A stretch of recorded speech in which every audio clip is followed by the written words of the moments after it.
그날 밤 저는 가방을 꺼냈습니다. 35년 동안 한 번도 열어본 적 없는 장롱맨 위칸. 결혼할 때 친정어머니가 장만해 준 낡은 여행 가방이었습니다. 짙은 갈색 가죽의 낡은 자물쇠가 달린 그 가방은 신혼여행 이후로 한 번도 밖으로 나온 적이 없었습니다. 저도 그 가방처럼 어딘가에 꼭꼭 닫혀 있었는지도 모르겠습니다. 가방을 꺼내는 순간 손이 떨렸습니다. 무서워서가 아니었습니다. 그 떨림이 무엇인지 저도 정확히 알 수 없었습니다. 설레임인지 죄책감인지 아니면 그냥 오래 묵혀두었던 무언가가 드디어 숨을 쉬는 느낌인지. 장롱문을 열었을 때 쏟아진 것은 묵은 나프탈렌 냄새였지만 그 냄새 속에는 제가 잊고 살았던 시간들이 함께 쏟아져 나오는 것 같았습니다. 거실에서는 텔레비전 소리가 들렸습니다. 남편은 늘 그 자리에 있었습니다. 소파 오른쪽 끝, 리모컨을 손에 쥔 채로. 같은 집에 살고 있었지만 우리 사이의 거리는 때로 수백 킬로미터보다 멀게 느껴졌습니다. 그이가 텔레비전을 보는 동안 저는 부엌에 있었고, 제가 부엌에 있는 동안 그이는 소파에 있었습니다. 그 패턴이 몇 년째 반복되었는지 저도 세다가 그만뒀습니다. 그날 밤 저는 가방을 꺼냈습니다. 그리고 그 안에 무엇을 넣어야 할지 한참을 생각했습니다. 오래 살다 보면 짐을 싸는 것도 잊게 됩니다. 무엇이 내 것인지, 무엇을 가져가야 하는지, 어디로 가야 하는지. 그 모든 것을 잊은 채로 저는 그저 하루하루를 살아왔습니다. 그런데 그날 밤만큼은 달랐습니다. 서울역. 밤 10시. 그 남자가 그 자리에서 기다리고 있다고 했습니다. 저는 그 문자를 10번도 더 읽었습니다. 읽을 때마다 심장이 다르게 뛰었습니다. 처음에는 빠르게, 그 다음에는 무겁게, 마지막에는 아프게. 60이 넘은 여자의 심장이 이렇게 뛸 수 있다는 것을 저는 그날 밤에야 알았습니다. 이 이야기를 어디서부터 시작해야 할지 모르겠습니다. 아마도 처음부터 이야기해야 할 것 같습니다. 35년의 결혼 생활, 두 아이, 작은 아파트, 그리고 언제부턴가 서로에게 낯선 사람이 되어버린 우리 이야기를. 그리고 그 긴 세월 끝에 찾아온 그 남자의 이야기를. 그날 밤 저는 가방을 꺼냈습니다. 그리고 인생에서 가장 긴 밤이 시작되었습니다. 우리 부부가 마지막으로 함께 웃은 것이 언제였는지 기억이 나지 않습니다. 어제 일도 아니고 지난달 일도 아닙니다. 아마도 몇 년 전의 일이었을 겁니다. 딸아이 결혼식 날이었을까요? 아들이 취직했다는 소식을 들었던 날이었을까요? 어떤 기억이든 모두 자식들을 통해서였습니다. 우리 둘 사이만으로는 웃을 일이 없었습니다. 언젠가부터 그렇게 되어 있었습니다. 저는 매일 아침 6시에 일어납니다. 남편은 7시에 일어납니다. 제가 먼저 일어나 밥을 짓고 국을 끓이고 반찬을 꺼냅니다. 그이가 화장실에서 나올 때쯤이면 식탁 위에 밥이 차려져 있습니다. 우리는 마주 앉아 밥을 먹습니다. 아무 말도 하지 않습니다. 텔레비전을 켜놓는 것은 남편입니다. 아침 뉴스가 나옵니다. 앵커가 오늘의 날씨를 말하고 사건 사고를 전하고 경제 소식을 이야기합니다. 우리는 뉴스를 들으며 밥을 먹습니다. 간간히 텔레비전 소리만 식탁 위를 채울 뿐 우리 사이에는 아무런 말이 오가지 않습니다. 처음에는 그게 이상하다고 생각했습니다. 하지만 어느 순간부터 저도 그것이 자연스러워졌습니다. 아니, 자연스럽다기보다는 체념이었는지도 모릅니다. 말을 해봤자 달라질 것이 없다는 것을 말을 꺼낼 때마다 그이가 어떤 표정을 짓는지를 너무 잘 알고 있었기 때문입니다. 귀찮다는 표정, 무슨 말을 또 하려는 거냐는 눈빛. 그런 것들이 쌓이고 쌓이다 보니 저도 입을 닫게 되었습니다. 밥을 다 먹으면 남편은 소파로 갑니다. 저는 설거지를 합니다. 그것도 수십 년이 된 습관입니다. 남편이 설거지를 한 적이 있었나 생각해보면 아마도 있었겠지요. 신혼 초에는. 하지만 그것도 언제인지 기억이 가물가물합니다. 퇴직하고 나서 남편은 더욱 집에만 있게 되었습니다. 저는 처음에 기대를 했습니다. 이제 함께 있는 시간이 많아지면 우리가 조금은 가까워지지 않을까. 여행도 가고 산책도 하고 밀린 이야기도 나누지 않을까. 하지만 그 기대는 오래 가지 않았습니다. 남편은 집에 있으면서도 저와 함께 있지 않았습니다. 소파와 텔레비전과 그이는 하나였고 저는 그 세트에서 완전히 빠져 있었습니다. 처음에는 말을 걸어봤습니다. 여보, 오늘 날씨 좋은데 잠깐 나갈까요? 괜찮아. 무슨 프로그램 봐요? 응. 대답이 이미 정해져 있었습니다.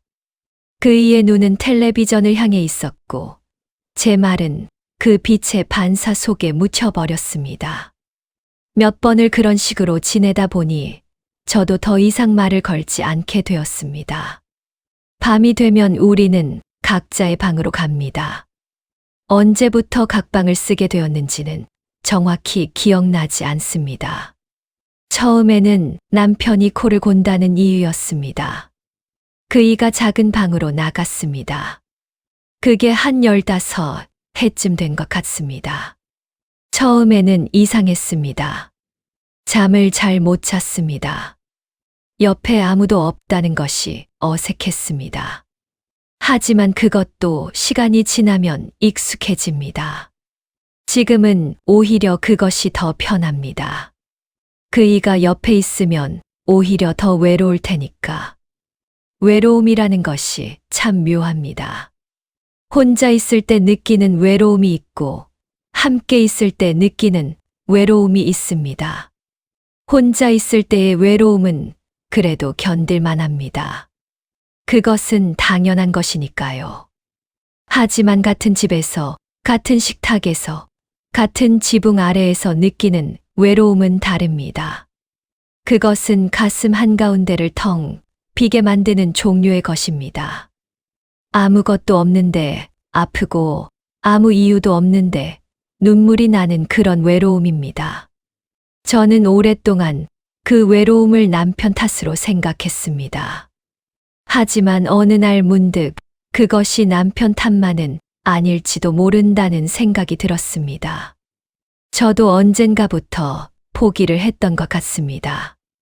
먼저 말을 걸지 않고 먼저 손을 내밀지 않고 그저 하루하루를 버티듯 살아왔습니다. 결혼이라는 것이 이런 것이라고, 이 나이에 이런 것이 당연한 것이라고 스스로를 설득하면서. 하지만 가끔 밤에 혼자 누워서 생각합니다. 이것이 정말 내가 원하던 삶이었을까? 이것이 35년을 살아온 결과물인가? 두 아이를 낳고 시어머니를 모시고 남편 뒷바라지를 하며 살아온 세월의 끝이 이 침묵인가? 그런 생각들이 밤마다 찾아왔습니다. 그리고 저는 그 생각들을 억지로 눌러놓고 잠을 청했습니다. 내일 아침에도 밥을 해야 하니까. 내일도 설거지를 해야 하니까. 그해 봄 딸아이가 아이를 낳았습니다. 저는 한 달간 딸아이 집에 가서 산후조리를 도왔습니다. 한 달 만에 집으로 돌아왔을 때 남편은 제가 없는 동안 어떻게 지냈느냐고 묻지 않았습니다. 밥은 잘 먹었냐고도 묻지 않았습니다. 소파에 앉아 텔레비전을 보다가 제가 들어서자 그냥 고개만 한 번 돌렸습니다. 그것이 전부였습니다. 저는 그날 부엌에서 혼자 울었습니다. 왜 우는지 알 수 없었습니다. 서럽다기보다는 허무했습니다. 한 달 동안 이 집을 비웠는데 이 사람에게 내 존재는 있으나 없으나 같은 것이구나. 그런 생각이 들었습니다. 설거지를 하면서 눈물이 떨어졌고 저는 수돗물 소리로 그 울음을 감췄습니다. 그것이 아마도 시작이었던 것 같습니다. 내 안에서 무언가가 천천히 무너지기 시작한 것이. 아니면 무너지기 훨씬 전부터 이미 무너져 있었는데 그날에야 제가 그것을 처음으로 직면한 것인지도 모릅니다. 그 남자를 처음 다시 본 것은 동창 모임 자리였습니다. 중학교 동창들 몇이 모이는 작은 모임이었습니다. 결혼하고 나서도 가끔 만나다가 아이들이 어릴 때는 뜸해지고 아이들이 크고 나서 다시 조금씩 모이는 그런 느슨하게 이어져 온 인연들이었습니다. 저는 사실 그날 가기 싫었습니다. 몸도 좋지 않았고 마음도 무거웠습니다. 하지만 오래 보지 못한 친구가 나온다는 말에 발걸음을 했습니다. 인사동 어귀의 작은 한식당이었습니다. 친구들이 먼저 와 있었습니다. 반가운 얼굴들이었습니다. 오랜만에 보는 얼굴들에서 세월을 잇는 것이 꼭 거울을 보는 것 같았습니다. 모두 늙었구나 싶었는데 그 생각은 곧 나도 저렇게 늙었겠구나 하는 쓸쓸함으로 이어졌습니다. 그때 문이 열렸습니다. 처음에는 누구인지 몰랐습니다. 키가 제법 큰 남자가 들어섰는데 그 얼굴이 낯익은 것 같으면서도 낯설었습니다. 그가 모자를 벗었을 때 저는 그제야 알아봤습니다. 박 선생님이었습니다. 사실 선생님이라고 부르기에는 어폐가 있습니다. 저보다 2살 위였고 같은 동네에 살았고 중학교 때 잠깐 같은 독서 클럽에서 책을 읽던 사이였습니다. 오빠 동생처럼 지내다가 고등학교가 나뉘면서 자연히 멀어졌고 그 이후로는 소식이 뜸했습니다. 결혼한다는 말은 들었고 사업을 한다는 말도 들었고 그 다음에는 부인이 먼저 세상을 떠났다는 슬픈 소식도 들었습니다. 그가 제 쪽을 보며 먼저 알아봤습니다. 개숙이 아냐, 어린 시절 이름으로 불리는 것이 얼마만인지 모릅니다. 남편은 저를 이름으로 부른 적이 없습니다. 처음에는 당신이었다가 아이들이 생긴 후로는 엄마가 되었습니다. 그 이름, 혜숙이. 오랫동안 잊고 있던 그 이름이 귀에 닿는 순간 묘하게 마음이 흔들렸습니다. 그래요, 오랜만이에요. 그것이 시작이었습니다. 그날 모임은 2시간쯤 이어졌습니다. 그 자리에서 우리는 서로에 대해 짧게 이야기를 나눴습니다. 그는 부인을 잃은 지 3년이 지났다고 했습니다. 아들이 하나 있는데 외국에 살고 있다고도 했습니다. 지금은 혼자 지낸다고 그리 외롭지는 않다고 했습니다. 하지만 그 말이 외롭지 않다는 말로 들리지 않았습니다. 저는 제 이야기는 많이 하지 않았습니다. 남편이 있다고, 둘 다 건강하게 지낸다고, 손주도 생겼다고. 그런 말들을 했습니다. 밖에서 말하는 내 삶은 늘 그렇게 그럭저럭 괜찮아 보였습니다. 남들이 들으면 충분히 행복한 삶이었습니다. 하지만 그 행복이라는 단어가 얼마나 공허하게 느껴지는지는 저만 알고 있었습니다. 헤어질 때 그가 연락처를 물었습니다. 동창 모임 단톡방 있는데 거기 넣어줄게요. 저는 번호를 알려줬습니다. 그리고 집으로 돌아왔습니다. 남편은 그날도 소파에 앉아 텔레비전을 보고 있었습니다. 어디 갔다 왔어? 물어봤습니다. 처음에는 깜짝 놀랐습니다. 요즘 들어 남편이 먼저 말을 거는 일이 거의 없었으니까요. 동창 모임이요. 그래. 그것으로 끝이었습니다.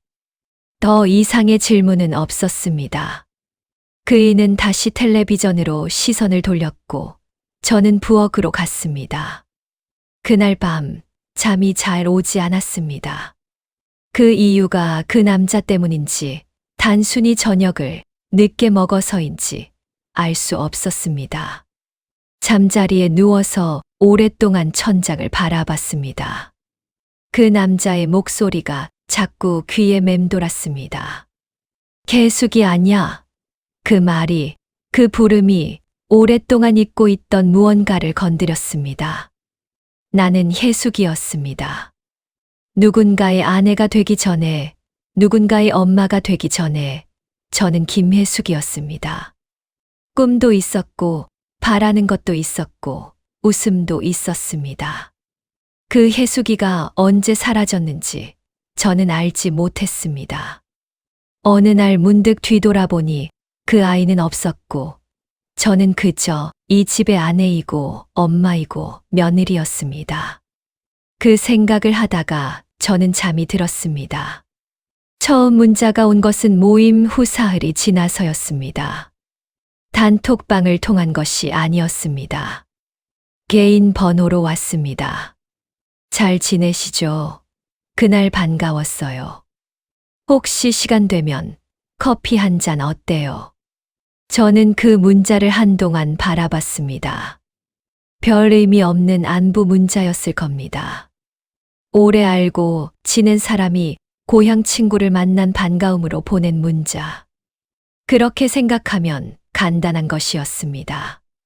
그래요. 날 잡아요. 그렇게 답했습니다.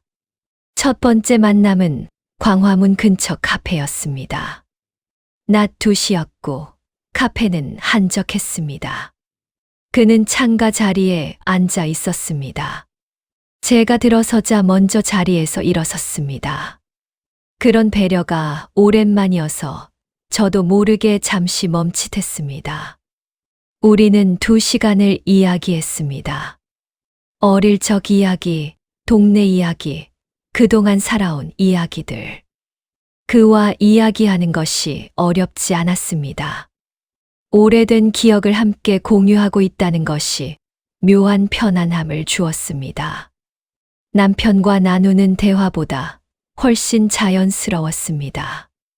아니, 남편과는 대화 자체가 없었으니 비교할 것도 없었지만 그는 부인 이야기를 꺼냈습니다. 오랫동안 아팠고 마지막까지 잘 보내줬다고 했습니다. 슬프지만 그것이 최선이었다고, 이제는 정리가 되었다고 했습니다. 하지만 그 말을 하는 눈 속에 아직 남아있는 무언가가 보였습니다. 저는 그것이 그리움인지 죄책감인지 알 수 없었지만 그것이 진심으로 누군가를 사랑했던 사람의 눈빛이라는 것만은 알았습니다. 집에 돌아오는 길에 생각했습니다. 저는 저렇게 누군가를 그리워한 적이 있었던가? 저렇게 깊이 사랑한 적이 있었던가? 남편을 처음 만났을 때를 떠올려 봤습니다. 소개팅으로 만났고, 무난했고, 반대할 이유가 없었고, 그래서 결혼했습니다. 설레임이 없었던 것은 아니었지만, 그것이 그렇게 깊은 감정이었던 것 같지는 않습니다. 그리고 그 설레임조차 결혼 후 몇 년 만에 일상에 묻혀버렸습니다. 그 이후로도 우리는 가끔 만났습니다. 2번, 3번. 특별한 목적이 있는 만남은 아니었습니다. 그저 오래 알고 지낸 사람끼리 커피를 마시고 이야기를 나누는 것이었습니다. 저는 그 만남들을 누구에게도 말하지 않았습니다. 말할 이유가 없다고 생각했기 때문입니다. 아무 일도 없는 만남이었고, 나이 든 사람들의 추억 이야기였습니다. 하지만 그 만남들이 쌓일수록 뭔가 변해가는 것을 느꼈습니다. 제 안에서 변하는 것이었습니다. 만남날이 되면 아침부터 기분이 조금 다릅니다. 옷을 고를 때 조금 더 신경을 씁니다. 거울을 보는 시간이 조금 길어집니다. 그런 작은 변화들이 쌓였습니다. 저는 그것을 그냥 오랜 친구를 만나는 설레임이라고 생각하려 했습니다. 네 번째 만남에서 그가 말했습니다. 혜숙 씨 참 안 변했네. 칭찬인지 그냥 하는 말인지 알 수 없었지만 그 말이 좋았습니다. 오랫동안 누군가의 외모에 대해, 저 자신에 대해 이야기를 나눈 적이 없었습니다.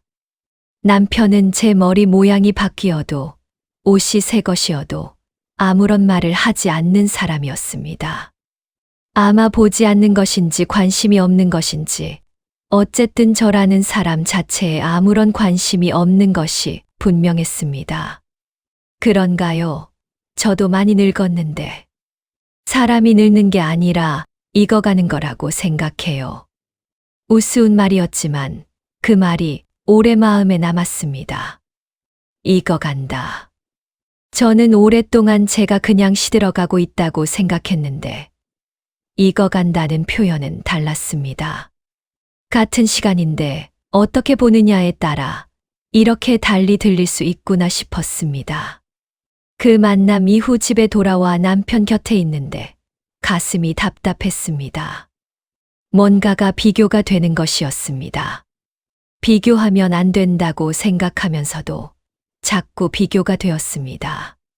같이 있으면서 말 한마디 없는 이 사람과 몇 시간이고 이야기가 이어지는 그 사람이, 제 이름을 불러주는 사람과 이름조차 부르지 않는 사람이, 저를 보는 사람과 텔레비전만 보는 사람이, 비교하면 안 된다는 것을 알면서도 멈출 수 없었습니다. 그 말을 처음 들었을 때 저는 웃었습니다. 5번째 만남이었습니다. 경복궁 근처를 걸으면서 이야기를 나누고 있었습니다. 봄이 막 시작되는 날이었고 길가에 개나리가 피어 있었습니다. 그가 잠시 말을 멈추더니 앞을 보며 천천히 말했습니다. 이렇게 살지 말고 나랑 떠납시다. 처음에는 그냥 지나가는 말인 줄 알았습니다. 중년의 낭만 같은 것, 농담 같은 것. 저는 웃으며 말했습니다. 그런 소리 하지 마요. 그는 웃지 않았습니다. 그것이 이상했습니다. 그의 표정은 진지했습니다. 하지만 저는 그 진지함을 외면하고 싶었습니다. 그래서 화제를 돌렸고 그는 더 이상 그 말을 꺼내지 않았습니다. 집으로 돌아오는 길에 그 말이 머릿속을 떠나지 않았습니다. 이렇게 살지 말고 나랑 떠납시다. 그 말이 자꾸 귓가에 맴돌았습니다. 저는 고개를 저었습니다. 그것은 불가능한 일이었습니다. 35년을 살아온 남편이 있고 아이들이 있고 손주가 있었습니다. 그 모든 것을 두고 어디로 떠난다는 말인가? 말도 안 되는 소리였습니다. 그렇게 생각하면서도 그 말이 주는 무언가를 지울 수 없었습니다. 누군가가 저에게 그런 말을 했다는 것. 이대로 살지 말라고. 나랑 가자고. 35년 동안 단 한 번도 들어본 적 없는 종류의 말이었습니다. 남편에게서는 물론이고 누구에게서도. 6번째 만남에서 그는 다시 그 말을 꺼냈습니다. 혜숙 씨, 지난번에 한 말 생각해 봤어요. 그런 말 진지하게 받아들이면 안 되잖아요. 나는 진지하게 한 말이에요. 저는 잠시 말이 막혔습니다. 그의 눈을 봤습니다. 농담이 아니었습니다. 그것이 분명했습니다. 왜 그런 말을 해요? 혜숙 씨가 불행해 보이니까요. 그 말이 예상치 못하게 가슴을 찌르는 것 같았습니다. 불행해 보인다는 말. 저는 남들에게 그렇게 보이지 않으려고 늘 애써왔는데 이 사람은 그것을 보고 있었던 것입니다. 불행한 게 아니에요. 그냥 이 나이엔 다들 그렇게 살아요. 그게 왜 당연한 거예요? 계숙 씨가 왜 그렇게 살아야 해요? 저는 대답하지 못했습니다. 왜 그렇게 살아야 하는가? 그 질문에 답할 말이 없었습니다. 당연하니까, 의무니까, 달리 어쩔 수 없으니까. 그런 말들이 입안에서 맴돌다가 빠져나오지 못했습니다. 저랑 같이 어디든 가요. 꼭 멀리 갈 필요도 없어요. 그냥 지금 이 삶에서 잠깐이라도 나와서 숨을 쉬는 거예요. 그 말이 이상하게 슬프게 들렸습니다. 숨을 쉬는 것. 저는 지금 숨을 쉬고 있었는데 그의 말을 듣고 보니 과연 제대로 숨을 쉬며 살고 있었던 것인지 모르겠다는 생각이 들었습니다. 그날 이후 그와의 만남이 조금 달라졌습니다. 말이 더 솔직해졌습니다. 저도 그에게 조금씩 이야기를 털어놓기 시작했습니다. 남편 이야기, 대화 없는 식탁 이야기, 각자 다른 방에서 자는 이야기. 오랫동안 누구에게도 하지 않았던 이야기들을 그에게 했습니다. 말하고 나면 조금 가벼워지는 것 같았습니다. 그는 판단하지 않았습니다. 그것이 좋았습니다. 아이들에게 그런 말을 하면 걱정을 하거나 이해를 못하거나 했을 겁니다. 친구들에게 이야기하면 나름의 조언을 하거나 쓸데없이 소문이 퍼지거나 했겠지요. 하지만 그는 그냥 들었습니다. 맞다 틀리다 말하지 않고 그냥 제 이야기를 들어줬습니다. 많이 힘드셨겠다. 그 말 하나가 오랫동안 마음에 남았습니다. 많이 힘드셨겠다.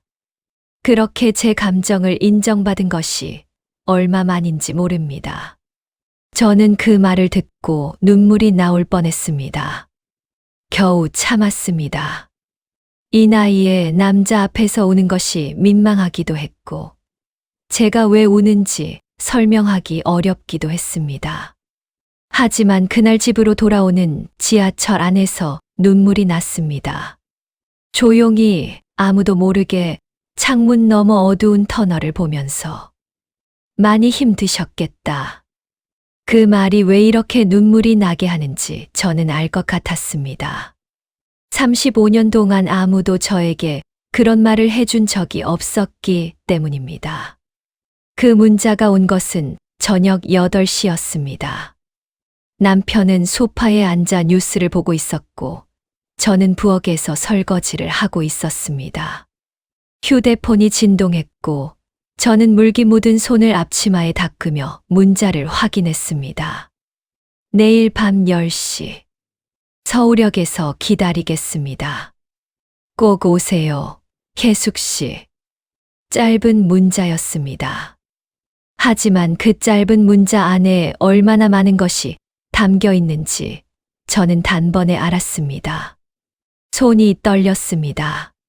설거지를 끝내고 방으로 들어와 다시 문자를 읽었습니다. 한 번, 두 번, 세 번. 읽을 때마다 그 의미가 다르게 다가왔습니다. 처음에는 실감이 나지 않았습니다. 두 번째에는 심장이 빠르게 뛰었습니다. 세 번째에는 손이 식는 것 같았습니다. 내일 밤 10시. 서울역. 그는 이미 결정을 한 것이었습니다. 저에게 생각할 시간만 주고 자신은 그 자리에 있겠다는 것이었습니다. 그 말이 얼마나 담담하고 또 얼마나 무거운 것인지 저는 그날 밤 잠을 이룰 수 없었습니다. 천장을 바라보며 생각했습니다. 나는 어떻게 할 것인가? 가야 하는가? 가면 안 되는 것인가? 무엇이 옳고 무엇이 그른가? 35년의 결혼 생활이 한쪽에 있었고 지금 이 순간의 감정이 다른 쪽에 있었습니다. 남편 생각을 했습니다. 저 사람과 처음 만났을 때를 떠올렸습니다. 소개팅 자리에서 긴장한 얼굴로 앉아있던 모습. 결혼식 날 손을 잡던 그 손. 아이들이 어렸을 때 함께 웃던 기억들. 그 기억들이 먼지처럼 떠올랐다가 흩어졌습니다. 너무 오래전 이야기였습니다. 지금의 그이와는 너무 다른 기억이었습니다. 그리고 그 남자를 생각했습니다. 그가 제 이름을 부르던 목소리. 많이 힘드셨겠다던 말. 이렇게 살지 말라던 말. 나랑 떠나자던 말. 그 말들이 하나씩 떠올랐습니다. 그 말들이 제 안에 어떤 감정을 만들어냈는지도. 하지만 그것이 사랑인지 저는 알 수 없었습니다. 이 나이에, 이 상황에서 이것이 사랑이라고 부를 수 있는 것인지, 아니면 그저 오래 말라붙어 있던 곳에 갑자기 물이 닿아서 생겨난 착각인지, 외로움이 만들어낸 감정인지, 아니면 진짜로 이 사람에게 무언가가 있는 것인지, 저는 그것을 구분할 자신이 없었습니다. 새벽 2시가 지나도록 잠을 이루지 못했습니다. 그러다 어느 순간 이런 생각이 들었습니다. 나는 지금 무엇이 무서운 것인가? 가는 것이 무서운 것인가? 아니면 가고 싶다는 마음 자체가 무서운 것인가? 생각해보니 후자였습니다. 가고 싶다는 마음이 이미 제 안에 있다는 것이, 그것이 무서웠습니다. 아침이 밝았습니다. 남편은 여전히 뉴스를 보며 밥을 먹었습니다. 저는 밥을 짓고 국을 끓이고 반찬을 꺼냈습니다. 식탁은 어제와 같았고 오늘도 아무 말이 없었습니다. 텔레비전 소리만 흘렀습니다. 저는 그 식탁에 앉아 남편의 옆모습을 한참 바라봤습니다. 이 사람은 나를 보지 않습니다. 오늘도, 어제도, 내일도 마찬가지겠지요. 나는 이 사람 옆에 있지만 이 사람의 세계에 나는 없습니다. 그것을 알면서도 저는 35년을 이 자리에 앉아왔습니다. 그날 하루가 지나도록 답장을 보내지 않았습니다. 하지만 그 문자를 지우지도 않았습니다. 저녁을 먹고 설거지를 끝내고 나니 9시였습니다. 남편은 역시 소파에 앉아 있었습니다. 저는 방으로 들어와 침대에 앉았습니다. 휴대폰을 꺼내 그 문자를 다시 읽었습니다. 내일 밤 10시. 서울역. 이미 오늘이 그날이었습니다. 1시간이 남아 있었습니다. 저는 한동안 그냥 앉아 있었습니다. 창밖으로는 아파트 불빛들이 보였습니다. 저 집들에도 각자의 삶이 있을 것이었습니다. 행복한 집도 있을 것이고, 저처럼 조용히 무너지고 있는 집도 있을 것이었습니다. 손이 장롱 쪽으로 갔습니다. 자신도 모르게 몸이 먼저 움직였습니다. 장롱 맨 위 칸을 열었습니다. 오래된 나프탈렌 냄새가 났습니다. 그리고 갈색 여행 가방이 있었습니다. 신혼여행 이후로 한 번도 꺼낸 적 없는 그 가방을 저는 천천히 꺼냈습니다. 가방이 생각보다 무거웠습니다. 아니, 실제 무게가 무거운 것이 아니라 그것을 꺼내는 행위 자체가 무겁게 느껴졌습니다. 이 가방을 꺼내는 것이 무엇을 의미하는지 제가 알고 있었기 때문이었습니다. 가방을 바닥에 내려놓고 자물쇠를 열었습니다. 녹슨 자물쇠가 빡빡하게 열렸습니다. 안에는 아무것도 없었습니다. 35년 동안 비워져 있었던 것입니다. 저는 서랍을 열었습니다. 속옷 몇 벌을 꺼냈습니다. 손이 떨렸습니다. 왜 이것부터 챙기는지 저도 모르겠다고 생각하면서 그냥 손이 가는 대로 했습니다. 한 벌, 두 벌. 가방 안에 넣었습니다. 그 다음에는 옷장을 열었습니다. 무엇을 가져가야 할까 생각했습니다. 어디로 가는지도 모르는데 무엇을 챙겨야 할지 알 수 없었습니다. 그냥 손에 잡히는 것들을 몇 가지 넣었습니다. 얇은 카디건 하나, 바지 한 벌, 가벼운 겉옷 하나. 그러다 멈췄습니다. 욕실로 들어갔습니다. 세면도구를 작은 주머니에 챙겼습니다. 칫솔, 치약, 세안제. 그 작은 물건들을 챙기는 행위가 너무 현실적이었습니다. 마치 이것이 정말로 일어나고 있는 일이라는 것을 그제야 깨닫는 것 같았습니다. 가방을 잠그려다 멈췄습니다. 방으로 돌아와 책상 서랍을 열었습니다. 통장이 있었습니다. 제 이름으로 된 통장, 오랫동안 조금씩 모아온 것이었습니다. 그것을 꺼내 가방에 넣었습니다. 그리고 다시 멈췄습니다.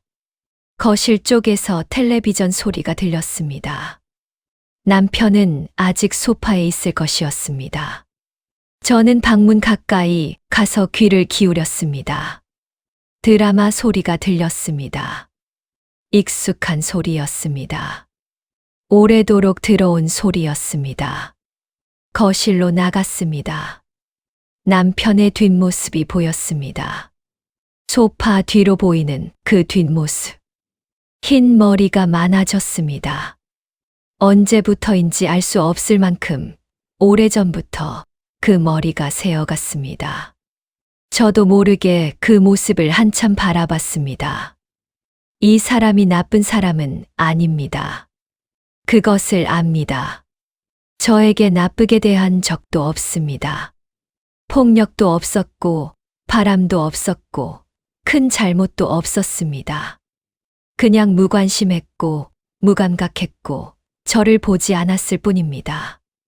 그것이 잘못인지 아닌지 저는 잘 모르겠습니다. 하지만 그것이 얼마나 사람을 말라가게 만드는지는 알고 있습니다. 다시 방으로 들어왔습니다. 장식장 위에 사진이 있었습니다. 가족 사진이었습니다. 아이들이 어렸을 때 찍은 것이었습니다. 딸아이가 초등학교 들어가던 해였을까요? 우리 넷이 나란히 서 있었습니다. 남편도 웃고 있었습니다. 저도 웃고 있었습니다. 아이들은 환하게 웃고 있었습니다. 그 사진을 오랫동안 바라봤습니다. 이것이 우리의 전부였습니다. 이 사진 속 순간들이, 이 웃음들이, 그것이 지금은 어디 갔는지 알 수 없었습니다. 사진 속 남편의 웃음을 보면서 저는 저 사람이 그 웃음을 잃은 것인지 아니면 제가 그것을 더 이상 보지 못하는 것인지 알 수 없었습니다. 눈물이 났습니다. 소리 없이 눈물이 흘렀습니다. 왜 우는지 알 것 같기도 하고 모를 것 같기도 했습니다. 사진을 내려놓고 눈물을 닦았습니다. 가방을 들었습니다. 방문을 열었습니다. 복도를 걸었습니다. 현관에 이르렀습니다. 신발을 신었습니다. 그 모든 동작이 마치 꿈속에서 하는 것처럼 느껴졌습니다. 제가 지금 무엇을 하고 있는지 알면서도 멈출 수 없는 것 같은 느낌. 현관문을 열기 전에 다시 뒤를 돌아봤습니다. 거실에서 텔레비전 소리가 들렸습니다. 남편은 보이지 않았습니다. 소파 뒤로 머리만 살짝 보일 뿐이었습니다. 35년을 살아온 집이었습니다. 아이들이 자라난 집이었습니다. 제 삶의 전부라고 해도 틀리지 않는 곳이었습니다. 저는 문을 열었습니다. 복도로 나갔습니다. 뒤에서 문이 닫히는 소리가 났습니다. 딸깍. 작은 소리였지만 그 소리가 아주 크게 들렸습니다. 엘리베이터를 탔습니다. 1층 버튼을 눌렀습니다. 엘리베이터가 내려가는 동안 거울에 비친 제 모습을 봤습니다. 가방을 든 60대 여자. 어디론가 가려는 것인지, 어디론가 도망치려는 것인지, 아니면 그냥 잠깐 숨을 쉬러 나온 것인지, 그 얼굴만 봐서는 알 수 없었습니다. 1층에 내렸습니다. 밖으로 나왔습니다. 밤 공기가 차가웠습니다. 도로에 택시가 오고 있었습니다. 저는 손을 들었습니다. 택시 안에서 저는 창밖을 바라봤습니다. 서울의 밤거리가 흘러갔습니다. 불빛들, 사람들, 달리는 차들. 세상은 아무것도 모른 채 돌아가고 있었습니다. 저 혼자만 이 상황에 있었습니다. 가방을 무릎 위에 올려놓고 두 손으로 꼭 쥐었습니다. 기사님이 물었습니다. 서울역이요? 네, 서울역이요. 대답하는 제 목소리가 떨렸는지 잘 모르겠습니다. 기사님은 아무 말 없이 운전을 했습니다. 라디오에서 조용한 음악이 흘렀습니다. 그 음악이 너무 평화로워서 이상했습니다. 지금 내가 하는 것이 옳은 일인가? 그 생각이 멈추지 않았습니다. 아이들 얼굴이 떠올랐습니다. 딸아이, 아들. 그 아이들이 이것을 알면 어떻게 생각할까? 엄마가 미쳤다고 할 것인가? 아니면 엄마도 살고 싶었구나 하고 이해해 줄 것인가? 아마 전자일 겁니다. 저 자신도 한 발짝 물러서서 보면 전자일 겁니다. 하지만 그 생각이 제 발을 멈추게 하지는 않았습니다. 서울역이 가까워지고 있었습니다. 저는 휴대폰을 꺼냈습니다. 그의 문자를 다시 봤습니다. 내일 밤 10시. 서울역에서 기다리겠습니다. 문자를 보낸 시간을 보니 어제 저녁 8시였습니다. 그는 지금 그 자리에서 기다리고 있을까요? 그리고 문득 다른 생각이 들었습니다.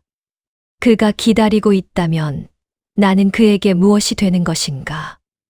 도망쳐온 여자, 가정을 버린 여자, 그런 여자가 되는 것인가? 그것이 나인가? 나는 그런 사람인가? 저는 40년이 넘는 시간 동안 그런 사람이 아니었습니다. 늘 제자리를 지키는 사람이었습니다. 의무를 다하고 묵묵히 버티고 혼자 울더라도 아무에게도 짐이 되지 않으려는 사람이었습니다. 그런 제가 지금 이 택시를 타고 있다는 것이 꿈인 것 같기도 했습니다. 하지만 어쩌면 바로 그것 때문인지도 몰랐습니다. 40년을 그렇게 살아왔기 때문에, 늘 제자리를 지켰기 때문에, 한 번쯤은 아직 늦지 않았다면 한 번쯤은 내가 원하는 것을 향해 걸어가 보고 싶었기 때문에 그것이 옳은 것인지 그른 것인지를 떠나서 다 왔어요. 기사님이 말했습니다.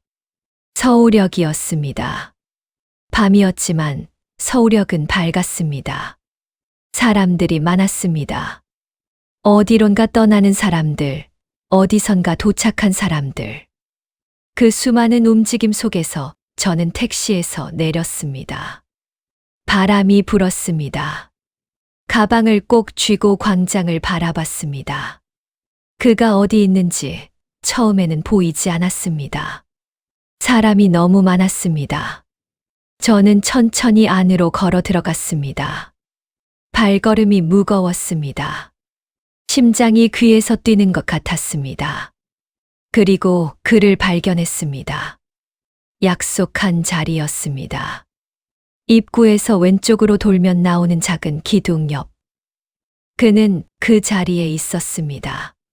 가방을 들고 서 있었습니다. 제가 올 것을 믿었던 것인지, 혹은 믿으며 기다렸던 것인지, 그는 아직 저를 발견하지 못했습니다. 저는 한 발짝 내딛었습니다. 그 순간이었습니다. 뒤에서 누군가가 제 이름을 불렀습니다. 혜숙 씨. 그 목소리에 온몸이 굳었습니다. 저는 알았습니다. 돌아보기 전에 이미 알았습니다. 50년 가까이 들어온 목소리였으니까요. 그것이 꿈인지 현실인지 알 수 없었습니다. 아니, 현실이라는 것을 알면서도 믿기 싫었습니다. 천천히 돌아봤습니다. 남편이었습니다. 외투도 제대로 걸치지 못하고 슬리퍼를 신은 채로 서 있었습니다. 숨이 차 있는 것 같았습니다. 뛰어온 것인지 모르겠습니다. 그 얼굴에는 제가 오랫동안 보지 못했던 무언가가 있었습니다. 무너진 것 같은, 당황한 것 같은, 하지만 그 무엇보다도 두려워하는 것 같은 표정이었습니다. 그이는 아무 말도 하지 않았습니다. 저도 아무 말도 하지 못했습니다.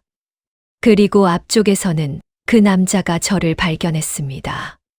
세 사람이 그 자리에 있었습니다. 서울역 광장의 수많은 사람들 속에서 세 사람이 묘한 삼각형을 이루며 서 있었습니다. 그 남자는 제 쪽을 보고 있었습니다.